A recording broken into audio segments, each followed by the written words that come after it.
Guys, क्या आपको पता है कि डीजल इंजन का आविष्कार रुडोल्फ डीजल ने किया था? लेकिन अफसोस की बात यह है कि 1913 में रुडोल्फ डीजल ने सुसाइड कर लिया था। और सुसाइड का रीजन जान के आप लोग हैरान रह जाओगे।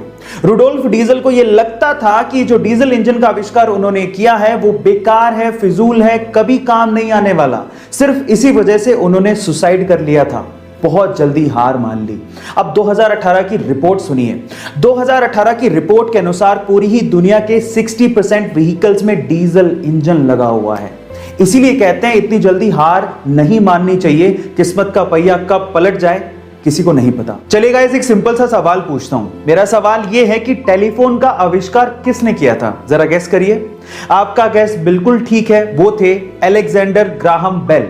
लेकिन अफसोस की बात पता है क्या है? अफसोस की बात यह है कि जिस टेलीफोन का आविष्कार ग्राहम बेल ने किया था उसका उपयोग वो अपने ही घर पे अपनी मां से और अपनी पत्नी से बात करने के लिए नहीं कर सकते थे। क्या उसके पीछे का रीजन जानते हैं? उसके पीछे का रीजन यह है कि उनकी मां और उनकी पत्नी दोनों डेफ यानी कि बहरी थी। वो सुन नहीं सकती थी। ऊपर वाले का खेल देखिएगा। इस क्या आपको इसके पहले तक ये बात पता थी? और अगर नहीं पता थी तो चैट सेक्शन में जरूर लिखिएगा। गाइस, हम में से अधिकतर लोग एल्बर्ट आइंस्टाइन को सबसे ज्यादा बुद्धिमान मानते हैं और उन्हीं के आईक्यू लेवल से सबके आईक्यू लेवल का कंपैरिजन किया जाता है। लेकिन क्या आपको पता है कि एल्बर्ट आइंस्टाइन खुद किसको सबसे ज्यादा बुद्धिमान मानते थे? चलो मैं आपको बताता हूं।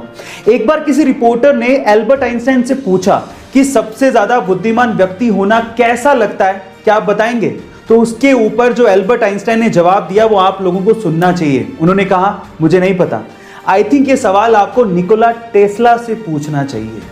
गाइज, अगर निकोला टेस्ला नहीं होते तो ऐसे बहुत सारे इन्वेंशंस हैं जो कि कभी पॉसिबल ही नहीं हो पाते। इसीलिए साइंस कम्युनिटी उन्हें सबसे ज्यादा बुद्धिमान और जीनियस मानती है। गाइस, आपका इसके बारे में क्या ख्याल है? चैट सेक्शन में जरूर लिखिएगा। लंदन में बहुत सारे वैज्ञानिकों के बीच में एक भारतीय वैज्ञानिक इस चीज को सिद्ध करना चाहता था कि धातुओं में भी प्राण होते हैं। इसके लिए उसने आयरन की रोड ली, उसे तार से लपेटा और तार के लास्ट में एक निब लगाई, उसे ग्राफ पे लटका दिया। अब प्लान ये था कि उसके ऊपर वो एसिड गिराएंगे जिससे धातु थर-थर कांपेगा और वो ग्राफ में दिखेगा।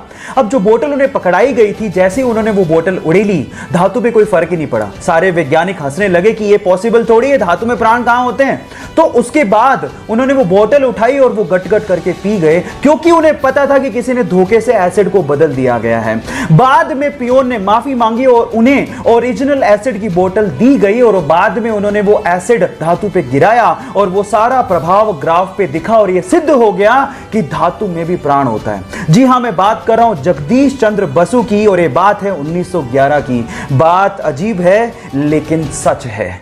एक बार एक बंदा सुबह अखबार पढ़ रहा था। अचानक से उसकी नजर डेथ कॉलम पे पड़ी जिसमें उसका नाम लिखा हुआ था। ये देख के वो हक्का बक्का रह गया। एक्चुअली गलती से अखबार वालों ने उसका नाम छाप दिया था। वो सोचने लगा कि मैं जिंदा भी हूं कि नहीं। थोड़ी देर में होश में आने के बाद उसने सोचा कि मैं देख तो लूं कि लोग मेरे बारे में लिख क्या रहे हैं। तो जब उसने देखा तो वो हैरान रह गया।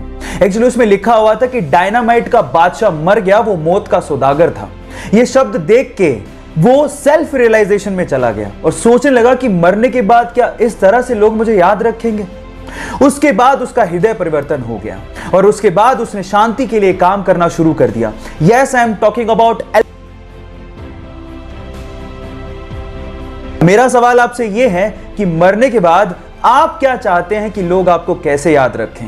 चैट सेक्शन में लिखना मत भूलिएगा। और ऐसे अमेजिंग वीडियोस के लिए YouTube पे हमारे चैनल को सब्सक्राइब कर लीजिएगा और अगर आप Instagram पे देख रहे हैं तो मुझे फॉलो करना मत भूलिएगा। मिलते हैं अगली वीडियो में।